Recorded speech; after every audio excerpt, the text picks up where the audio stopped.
બરાબર નોકરી બોકરી તમે તમે બોલો. બરાબર છે નોકરી બોલો ને તો માતા પિતાના આશીર્વાદ.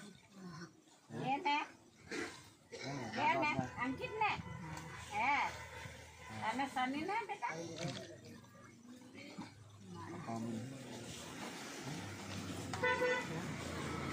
આ સેવા બહુ કરે છે મા બાપ એ સમજાય પહેલાં કે મા બાપની સેવા કરો પહેલાં જરા સહાય કરો ફાધર તમે બીજાજીને સહાય કરો એને ચાલો શાંતિ લો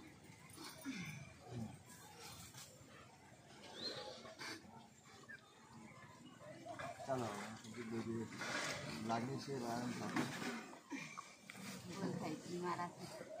જો છે લાગણી હતી હા ફોન તો કર્યો તો મેં સવારમાં 10 વાગે ફોન નતો કર્યો મેં ભૂલ થઈ ગઈ મારાથી.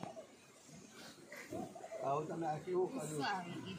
ગુસ્સો આવી ગયા આ જીવાના લોકો